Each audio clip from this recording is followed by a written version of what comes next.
Thomas from Washington State, go ahead. Hi.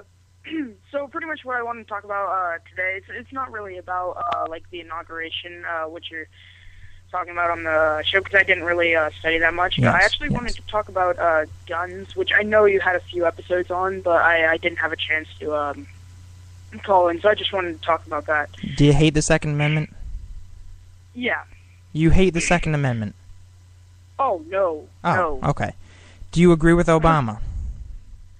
I'm kind of in the middle, Well, no. to be honest. Well, I think, just give me a yes or no. It'll be easier for both of us. no. So you don't think assault weapons should be banned?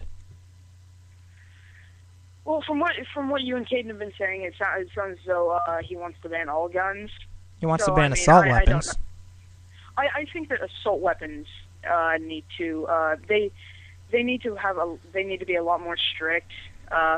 But that's not what Obama's doing. He's trying to ban them completely. Yeah, I can see where he's coming from. All these mass shootings. You can? I can't. Pardon? I didn't hear you. I said I can't see where he's coming from. How so? Because do you know why we have the Second Amendment? For defense. Against a what? well-armed, regulated militia. Yeah. Against what? Defense against what? The government. Yes, and individual street thugs protecting your property, yes.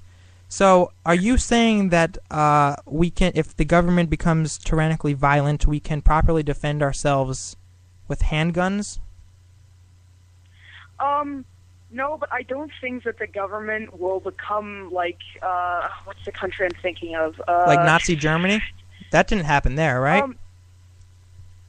Yeah, well, they were killing Jews and yeah, there's a big difference. I mean, it can never happen in America, right? I wouldn't say they were. Pardon? I said it'll never happen in America, right? I wouldn't say so because we've got a House in Congress and the House is Republican. I wouldn't say it would happen because because we have such an armed public. Yes. It's kind of like if the government starts doing something like, say, if you're not such and such, then you're going to, get killed. I think that's I think that's what's mainly stopping it. But yeah. So you're willing to take, hold on, you're willing to take that risk and just say, it'll never happen, so here's my weapons? I never said take all weapons. I just think that, well, we're talking, all right, fine, assault military rifles. Grade. Pardon? Fine, assault rifles. You're saying, okay, it'll never happen, so here's my assault weapons. That's pretty much what you're saying, right? Just admit it, right? Essentially, yes. Yeah. But essentially what you're doing, Thomas, is just telling people how to defend themselves, right? I mean, you don't really need an assault weapon. I mean, you don't need an assault.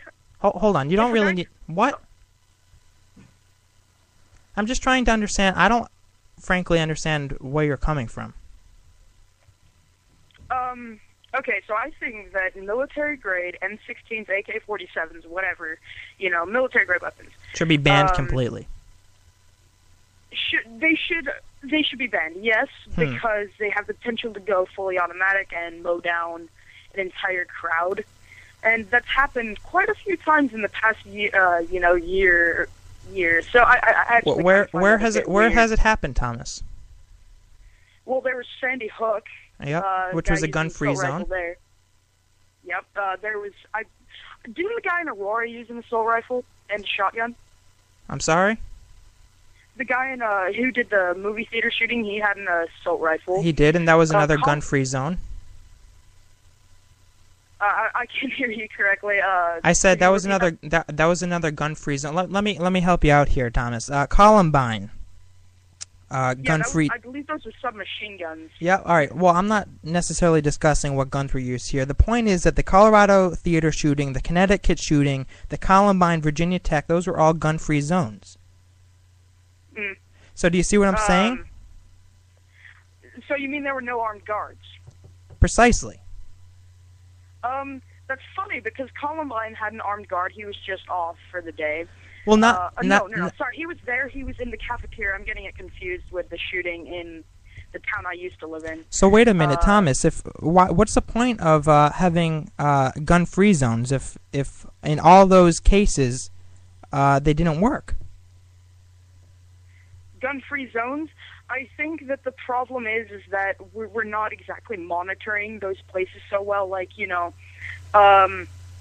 maybe we should put metal detectors in more places so somebody can easily sneak in a gun. Yeah, but that's a pain in the ass. How about we just arm the teachers? Arm the teachers?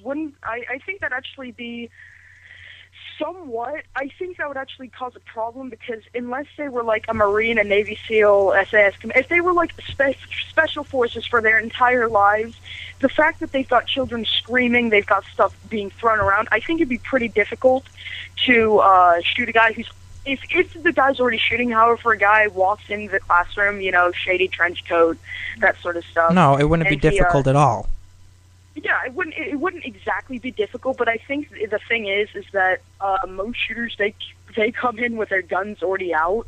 I mean, it's not like they walk in, pick a classroom, walk in there, say hi kids, pull out a gun and start shooting. I mean, that's not what happens. Yes. And the fact that there would be a crossfire would probably kill more people. Like I believe in New York City there was a shooting, and the cops showed up and there was a crossfire, and about 3 people walked into the crossfire and got themselves killed. Then Thomas, why is it that Israel has enacted the policy where they arm their teachers with weapons, and they had about 2 school shootings last year, and they were very small ones, only 2. Well, because they're the Arabs who hate them, they're the Palestinians, which I'm kind of in the middle. No, you're missing the point. What do you mean? Arming the teachers decreases school shootings. It's proven in Israel.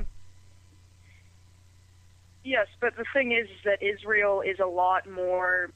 It's a lot more.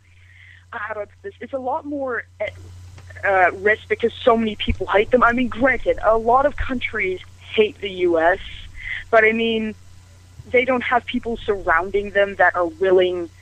Okay, so Palestinians are just, we want our land back. All right. Can I ask you a question? They're willing to do it at any means. Can I ask you a question? Whether it be blowing up a bus. Can I ask you a question? Children. Yes.